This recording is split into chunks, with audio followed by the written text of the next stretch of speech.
Rock Solid Radio wants to thank Maxwell Construction, who has been our sponsor since the very beginning. For over 30 years, Maxwell has delivered the highest quality projects by holding to their core values of customer satisfaction, positive attitude, respect, and excellence. So if you have any kind of commercial construction need, give Maxwell Construction a call today at 812-537-2200.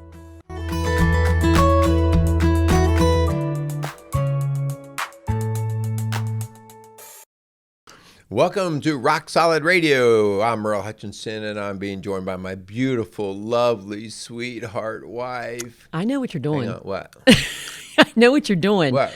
You're trying to get yourself out of trouble. Why would I be in trouble? Well, because you got caught red-handed. My wife is ready to call an exterminator because I snuck in the M&Ms. And she wants to kill me or extrude it was me or a extract brand me. new thing that I bought for our cards this weekend, and I put them in my closet to keep them away from you. And then today I find this. Oh my gosh, the seal is broken? The seal is broken. How in the world? I wonder how that happened. If you're listening and not watching, I have a gigantic jug of M&Ms, peanut M&Ms, which happens to be Merle's nemesis favorite thing, and so I cannot.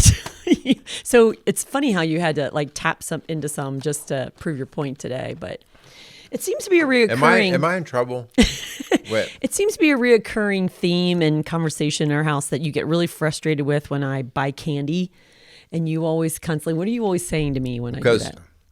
You can't put candy within 100 yards of this house because I will find it. Yes. So you have to keep it in the store. Mm-hmm. In other words, you just can't buy it. Yes. Because here's the bad news. This will be part of me in a matter of a days. Week. Yeah, days. And so that is the addiction. I thank God every day that it's not a drug. Outside, I know sugar's kind of like a drug, but yeah, I can't. It's my closest understanding of what a true drug addiction would be like. And I know, like, once I start with one of those, that bad boy, you're going out of town. You need to take it with you. So that's been an ongoing battle in our home for 35 years, buying candy and bringing it in the house. And so have you ever noticed that there are some frustrating, ongoing patterns in your relationship, maybe even destructive conversations? Does that bother you? Does my candy addiction bother you? Oh, my goodness. I just cannot find a hiding spot that's good enough, and so. Here's the bad news. Linda can buy one of those containers. She can open it. She'll eat one peanut M&M and then put it back away, and a month later, she might get another one. How do you do that? I've bought some of those before, like when we're on a road trip, and I'll have them in my car for like months. It's ridiculous. Then you'll find the little bag, and you'll be like, ridiculous. What in the world? You still have this bag. Yeah. But if you or someone you know finds themselves in those destructive patterns in marriage or dating relationship, please make sure you stay tuned into today's show, because we're going to be talking about just that. And I think we got something that I think we really would be helpful, and we're going to share it with you today. Yeah, there are patterns, of course, and we're tongue-in-cheek a little bit of the M&Ms. But it did just happen today. This is real stuff, by the way, in real time. Everything we talk about is real time, which is some of that's a shame. But but the idea that we all have patterns. And they're very much part of personality, but they're also part of habit and training and things that we've kind of been raised in, and we build what seems to work in us. And it doesn't mean that just because it's part of who we are that it works well. Right. Or that we can't change it. Yeah, and when you do start to realize that it's not working well, you put the boundaries up. You don't put the M&Ms in the house. I don't buy big jugs of M&Ms. Yeah, and so... But you have to call it out. You have to acknowledge it. You have to see it. And that's a little bit of what we're going to be doing here, is talking about what do we bring into our relationships, and what maybe needs to be put a fence around it or even thrown out. Yeah. So, but before we do that, we really want to thank our sponsors. We want to thank Casey's Outdoor Solutions and Maxwell Construction for their support of Rock Solid Radio and these important messages that we believe are really important for our marriage and our family relationships. And so please thank them if you do go to Casey's Outdoor Solutions or Maxwell Construction. Also, if you didn't get a chance, our last four shows were all about the seasons of parenting, and we've actually had just a lot of feedback from that because people all find themselves in different seasons, and they're realizing like, oh yeah, like I didn't even think it was that big of a deal back at this season, but now this is driving me crazy. And I do think it helps that we even relate to the seasons that we've been in, because we are still in seasons of, challenge and Season difficulty 3 and 4. And even though, there's a lot of blessings and fun in a lot of those seasons, there's also like, oh man, this is, we're having to double down on different types of work. So, if you are in any of those seasons and you're finding yourself kind of pinched and not knowing what to do, check those seasons out, check out those shows, and maybe they can help you out. I was talking to a client recently about navigating these seasons and the changes in the seasons as she relates to her young adult children who are also parents, and so her grandchildren. And so it really does. It's a really different season, and her role is changing. And so sometimes we get stuck in parenting like we did when they were 12 or 2, and we can't when they're 22.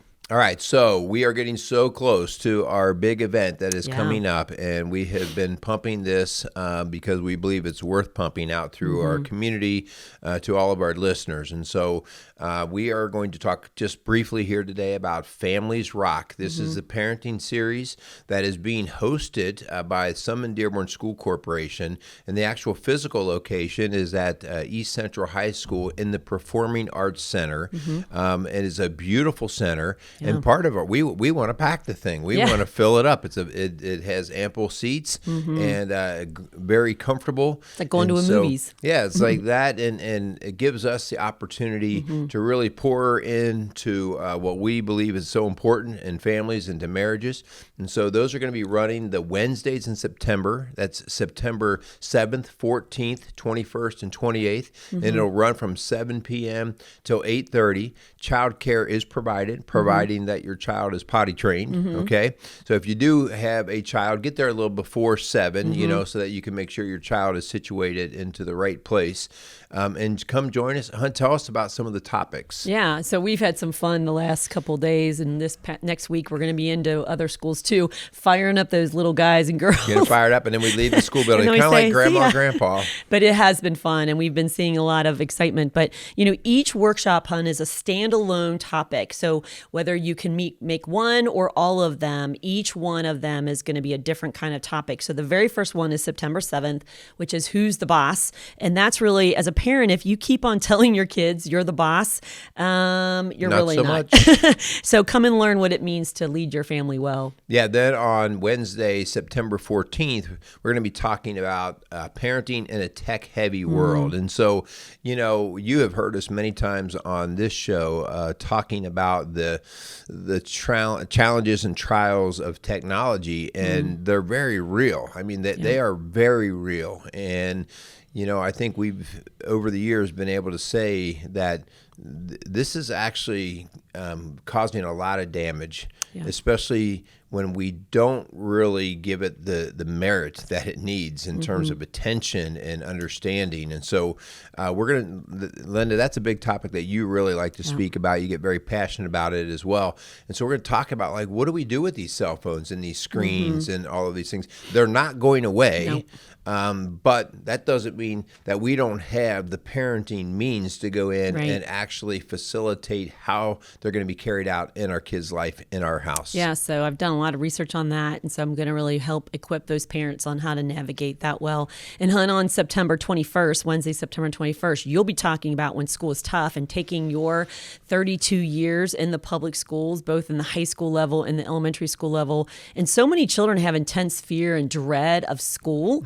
And, so come and find out how to help your child not only just survive the school age years, but also thrive. Can I say a little something with that, too? The idea of, if you are a parent of a boy, I especially want you to attend, okay? This is for all kids, but if you are a parent of a boy in the school setting, I mean, I really want to help you see kind of what I saw over all these years from very well-intended people, and schools are very good, but they also there are systems that are put into place that don't necessarily take into account how a lot of boys can handle school. Yeah. And so, as a parent, you can help that whole situation by just helping guide a little bit of how your kid goes through the school setting and the work that they do and how they approach their work. So I particularly really like to get into the things with the guys, with the boys. So that's September 21st. And then September 28th, our last Wednesday in September, we'll be talking and unpacking kids and their friends. And so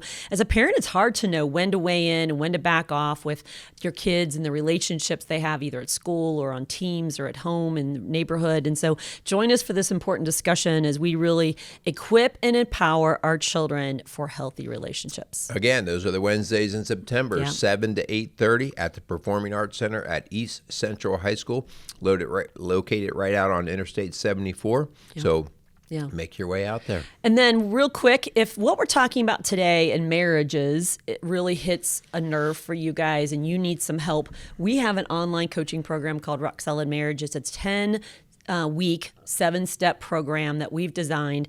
It comes with a workbook and it comes with private coaching sessions and some video teaching from us. And so we really would love if you are in need of that, we're here to help. So, you can find out more about that on our website at rocksolidfamilies.org. All right. So let's get into our topic today. All right. So we have over 35 years of marriage ourselves, and we are also a couple that, like all couples, run into the challenges of how to make the marriage work well, okay? And a lot of times when the marriage is struggling a bit, we really just tend to avoid some of these conversations because we really don't have the tools to know how to dig in. And so even Linda and I have to sometimes, and we work the practice of, we just need to sit down and talk a little bit. We need to figure some of these things out. And we are continuing to be a work in progress, just like all of you out there listening. Yeah. So first, a disclaimer about what we're going to be talking about today. We're not here to sell books or to advertise for certain different ministries and stuff, but we wanted to share 2 resources with you that we have really found very helpful. And one of them comes from another podcast, another ministry called New Life Ministries, and it's a national Christian organization. You can go to newlife.org and really look at all of the things they have. They have intensive workshops. They have an online coaching program that is a daily talk show. It's a daily call-in show where licensed therapists answer your questions and really get down into some next steps for you to get help and healing and health. And so I have enjoyed listening to New Life Live is what it's called. And on that program, there is a regular therapist. His name is Milan Yurkovich. And he and his wife, Kay, are both marriage counselors, and they have a ministry in Southern California, but also a book they've written called How We Love. And we really wanted to kind of talk about this today. It is a book that I highly recommend. It's an important book. It's got important resources in it. And we're going to be kind of unpacking a little bit about that book today. Yeah, very good stuff. We ourselves practice the work out of this book because it brings up conversations, and it also helps us realize when we're kind of going off the rails in certain areas, maybe what's behind that, and then how we get back on the rails. So there's a phrase in the back of this book that really caught my attention, and I think it hits home with a lot of people. And it says, "Did you know your last fight with your spouse began long before you met?" And that really talks about this idea of attachment styles and this attachment theory that you love others, especially your spouse, the way that you saw love growing up. And so some of that was healthy and a lot of it was not. And so we're really going to try to stay out of the weeds and the mounds and mounds of research when it comes to attachment theory, and kind of give you a quick overview of their work and some findings that I think could be extremely helpful for you in everyday relationships, whether it be with your spouse, your children, your parents, all these different things. Yeah, a bit of a caution when we talk about,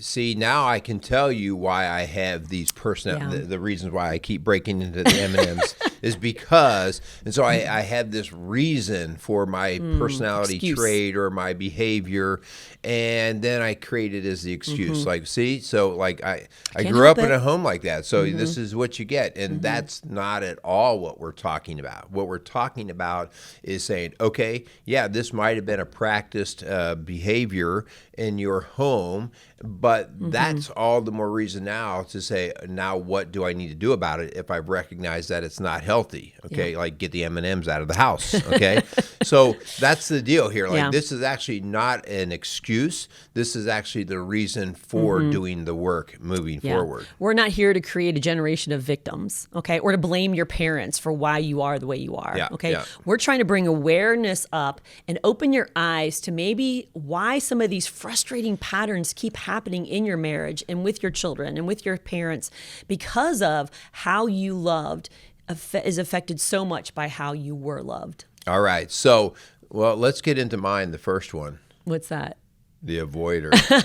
Well, before that, I think you want to put a disclaimer on there about genetics. Well, because when we went through and started to talk about a lot of this, I felt like everything needed to be blamed on an event or an experience that happened to you. Kind of like, oh, well, because when I was little, my dad yelled at me for this certain thing or in this certain way, and now that's why I behave the way I do. And yet my brothers or sisters may have been yelled at or handled the exact same way. And so I felt like it was very important to point out that you bring your own genetics, your own biology and makeup into all of these situations. And yes, and that's your personality. And so because it does play out differently. Like we in my situation, I felt like my parents could have not been even more fair to all of us kids. Like we tease sometimes about who the favorite is, but it's all in fun. Like I really felt like our parents talked to us the same, treated us very much the same in terms of fairness. But we had different reactions because of our personality. I was more of the avoider. I was a peacekeeper. I didn't like any of that yelling. And I have two little brothers who would pour gas on the fire, And so, but that was personality. And so that personality comes into play. And then it's that mix together that creates then how you experienced it. So the book describes 5 impaired love styles, kind of dysfunctional love styles that maybe you learned and saw growing up. And today, where you don't have much time to really unpack every single one of them, and there's various researchers and different authors that talk about these kind of different love styles, and they maybe have a little bit of different names for them. Very similar description, but maybe a different title. But we're going to go with the 5 titles, the 5 imprints, the love styles that the Yurkoviches and How We Love described. And so, yes, hun, the first one I've got on the list is the avoider. And so you might want to get a piece of paper and really write these 5 down and maybe some of the descriptions about each one so that you can kind of go back. And I highly recommend to get the book and the workbook, because the workbook actually has some quizzes in it that you can take to really kind of determine, like, is this describe me? Is this one of the ways that I love that maybe have kind of created these frustrating patterns in my marriage? Yeah. The avoider? Well, so before we go, because I've also brought this up to couples, and they've also asked me, do you mean love languages? And so because a lot of people have heard about love languages, and these are a little bit different than love languages. Yeah, right? Because love languages is another book, but it's another way of approaching the different ways we do love, okay? Yeah. But we're talking about how we maybe don't love well. Right. These are kind Okay. of dysfunctional patterns in love styles that we literally carry with us into the marriage. And like it said, your fight happened long before you ever met each other. These are the ways that you really were imprinted as a child that you do bring into the relationship. Not to point fingers at mom and dad, but to raise awareness to make changes in yourself. Yeah. So I'm an avoider. Okay. So the first thing, an avoider. Well, what briefly here is an avoider?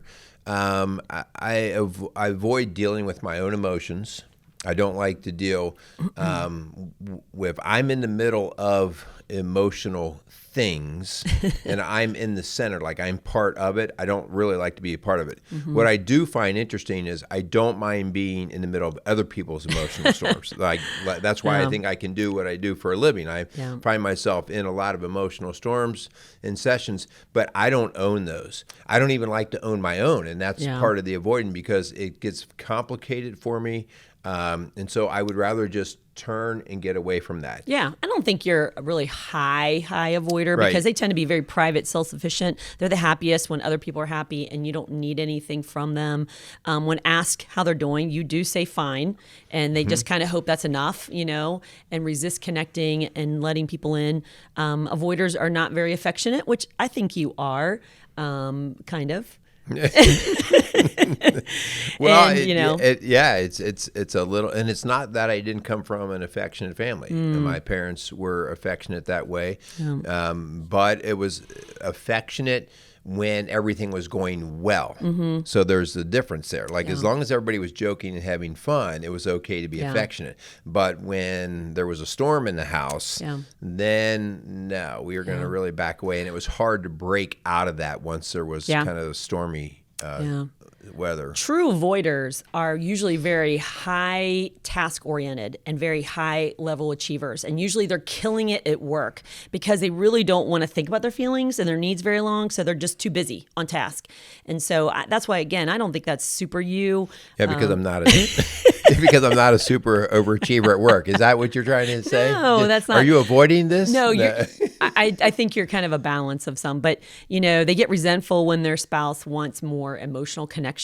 They get resentful. They're tired of hearing that you don't care or that you're distant. And those avoiders kind of get irritated by that because they're like, I'm just fine the way I am. Don't bother me. And that's a true avoider. Yeah, yeah. And I do think, just like you said, we all kind of have bits and pieces of this, right? But certain things get magnified, and when you're in a bad way, I can think of people who just they haven't dealt with a marriage struggle or problem for years, even though it's been right in front of their face because both of them are avoiders. Yeah, they just don't know how to wrap their head around it. Yeah. So the second one I think was me growing up, and that's the people pleaser. They're known as the good kid. They don't like to get in trouble. They don't like to ask for help. They're uncomfortable if people want to help them. They struggle with rejection and criticism. They can be very jealous, but they rarely show it. They don't really want people to know that they're struggling, or they seek deep connections with others at the expense of their own needs. Sometimes they get walked all over. Yeah, yeah, and I would say that I'm the combination of the avoider and people pleaser. I never wanted people to be upset or anything like that. And you and I both find that we are that person in our marriage, and sometimes that makes you want to overcompensate for keeping everybody happy. But sometimes we just have to have those tougher conversations. And if you're married to an avoider, you take their distance, their disconnect from you as rejection. And so it really does hurt. And so they often get resentful feelings, sometimes feeling like a doormat, but they rarely express that openly. They just kind of hold it in, I'm frustrated and I feel used and abused, but they don't really say much because they don't want to upset the apple cart, right? That's the true peacekeeper. Okay, so help me on this next one, because this sounds like some kind of tool that I would use down in my shop. What? A vacillator. Are we done with the people pleaser? Yeah, I am. The last one I do want to say, because this is a lot of people that they struggle with saying no. Because they don't want to disappoint you. I'm getting better at not saying, you're right. I can say no. But growing up, I would say yes to everything because I didn't want anybody angry, and especially with my parents. Like, I wanted to make them happy. So that's a people pleaser. Okay, yes, the vacillator. So, yeah, this is a tool down in the wood shop. And it's not a word we use very often, is it? Yeah, so what is a vacillator? So these are extremely sensitive people that have a very idealized version of relationships. And so they're constantly being disappointed. They never seem to be happy with the relationship. And they kind of hold people to a very high standard, but they don't have those same high standards for themselves. Like they can't see in the mirror that they would have some weaknesses and shortcomings. And so they're easily disappointed. They're easily rejected. They feel unwanted. They're quickly betrayed and feel abandoned when people aren't emotionally available to them when they want it. Man, okay. So yeah, this could be difficult because they are not being pleased, and they're walking around looking how other people needing to be pleasing them. Yes, all yes. the time. And people will say, if some people in your life say, I feel like I'm walking on eggshells around you, then there's a good chance you're a vacillator. Because, and by the way, this is one of the hardest ones to identify because you don't see weaknesses in yourself. You see it in everybody else. Like, you could probably name people's love styles that are wrong, but for yourself, they have a difficulty accepting the weakness of others and of themselves. But the expectation is you should be better than that. So this is also then a person that is quick to judge others, and judgment and such. Yeah. Yeah. Okay. So that's a vacillator. They kind of like stir the pot, right? Like, that's what I think about when I think of a vacillator. All over the place. Like, they're happy one moment and then they're mad at you because you got dirt on the floor another minute. And I've had times of that. I'm not going to lie. I'm not going to open up your bag of M&Ms. No way. You open up mine. I'm not opening up yours. Yeah, I'm thinking about that really even outside of the marriage. I'm thinking about that in the work settings where you have a boss that can never be pleased, that walks in the room, and you all could have made your numbers, your progress reports. You all could have done great, and they'll still find something. Right. They'll have another bar that you want to jump. Yeah, without ever, coming around a little bit and saying that we're doing okay, we're improving, we're doing better. So, yeah, I could see that in a lot of areas that it would just get, I think the word that would come to my mind would be toxic. Like, geez, like it's just always nasty here. Yeah, yeah. How about this next one? You ready to go to the next one? Yeah, this is a tough one. Okay. So the next one is the controller, right? The controller. And so we've all been in situations. Well, I'll say this, like, I don't like being out of control. Okay. Like, I personally, like, I need to know just a level of what I'm going to be doing or what I'm responsible for. So, and if I don't, I get anxiety. Yeah, but this is a totally different level. And these folks usually came out of a very chaotic, stressful, probably angry, maybe even violent home. And so for them, it was either like they had to put up or shut up. And so we're going to find the next two really do come out of this chaotic home life. And so the controller, they avoid thinking about their future, or I'm sorry, about their childhood because it's too painful. They don't even want to go there. They're just thankful it's over. And then they kind of want to, they felt like they cannot survive without maybe taking control over someone else because they've been in such an uncontrolled, ugly environment. They feel like their relationships would go better if the other person would just listen to them. Like, I got the answers. And so they really want to control things because they have lived a life of so much out of control. But I also, Hun, I've seen people who were overly controlled, like as kids.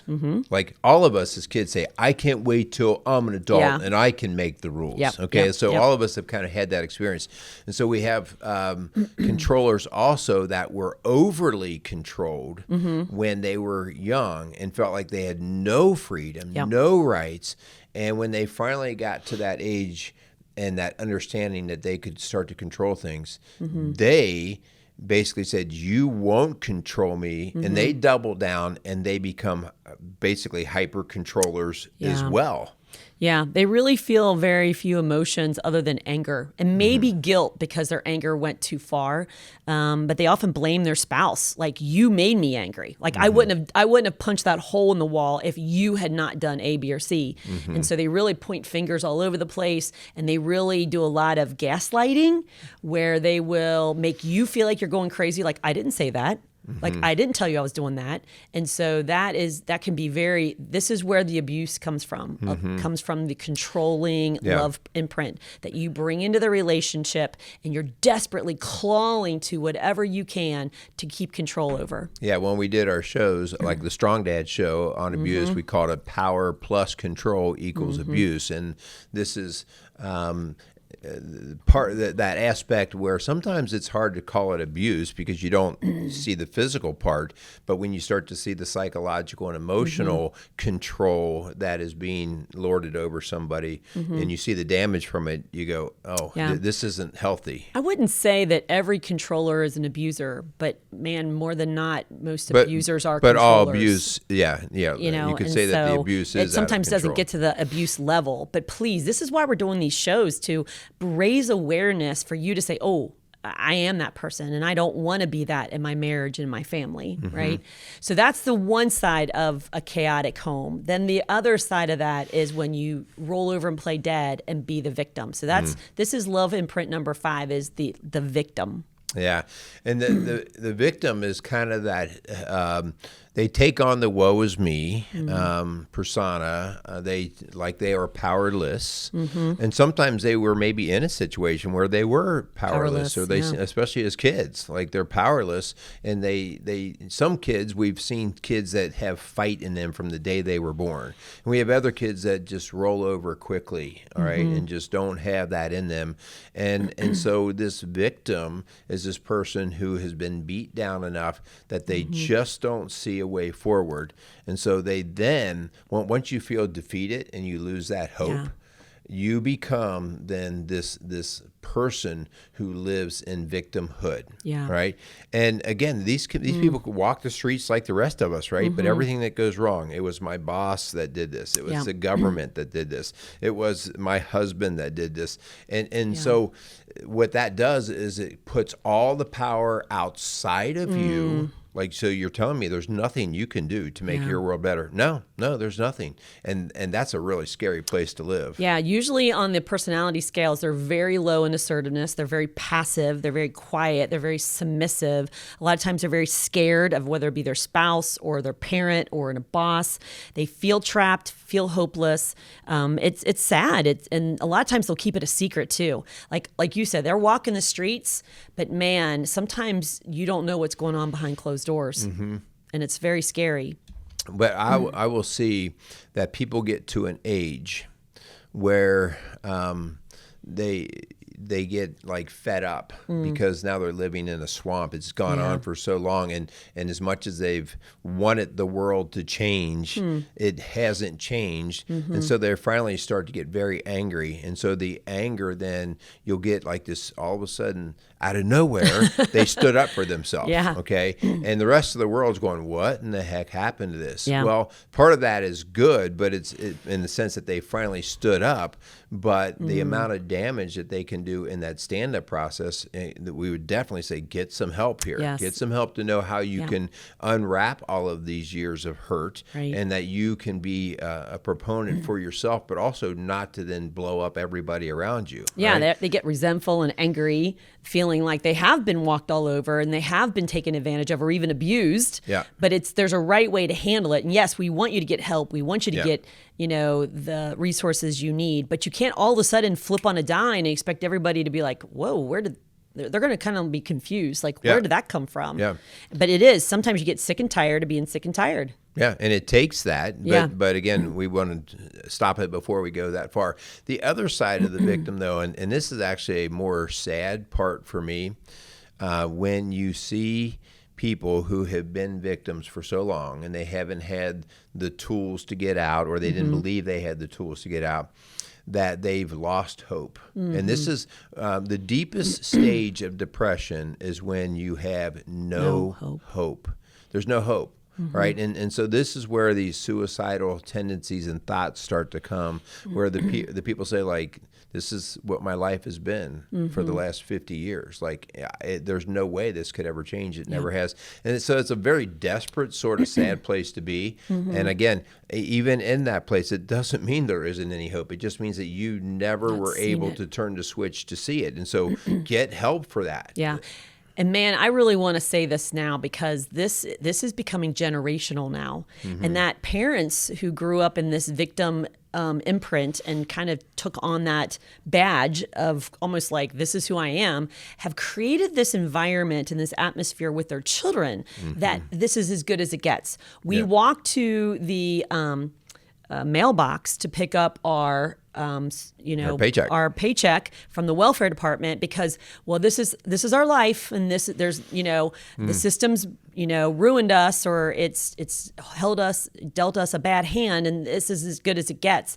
And so, man, we really try to break some of those lies down and to say, okay, where did that come from? Where did that victim mentality come from? Because you are made for more than that, and there is more hope than what you've just rested on and resigned to. Yeah. Well, I think a whole nother show, as I'm sitting here thinking and we're talking, is actually helping parents to be aware of how the imprinting is actually taking place by the parenting style. Yeah, good point. Like, are we parenting our children to be more victims because we're blaming? It's in our language. Well, the teacher probably did that, or the referee. Good point. Are we constantly nitpicking on our kids and constantly looking for what they're doing wrong and creating the future vacilators of the world?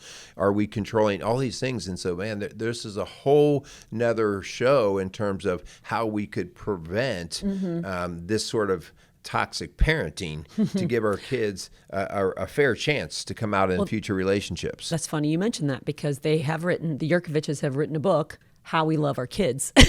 Yeah. And it talks exactly about that. Like, what are we doing now and how is it going to affect our children later? And so you're right. It's a whole nother show, maybe down the road, but it is good stuff. And so those are the 5 impaired love prints. In other words, this is how we love in an unhealthy way. So again, just to review, we got the avoider, we got the people pleaser, we have the vacillator, we've got the controller, and we've got the victim. So hopefully you wrote those 5 down. Hopefully you're going to grab this book and really kind of unpack that, because I think there's a lot more to that than maybe you've given credit for, of like, wow, this is how I was loved growing up. This is what I saw, and this is how I reacted and brought to my marriage and my other relationships. So good stuff. Yeah, but we don't want to leave you hanging. Yeah. Because now you take the time to identify some of these shortcomings maybe in how you operate in love. But what we want to do is next week we're going to talk about, all right, so I've referred to myself as the avoider or the people pleaser or the vacillator. What do I do with it? And so we're going to talk about how we actually then progress and move through that and begin, I'll even call it healing. Like, how do I heal or remold so that I can get new habits and become aware of how I can love others better and be loved better? Yeah. If something we talked about today, when the whole controller and abuse or the victim, there's another book that really kind of aligns with this one very well, and it's called The Emotionally Destructive Marriage, and it's by Leslie Vernick, and she is a strong kind of researcher, but also counselor and expert on this area of unhealthy love. And she describes very similar patterns, and she gives some great insight too. So again, those are 2 resources that we just want to provide for you. We're not selling books, but we have found that they have really helped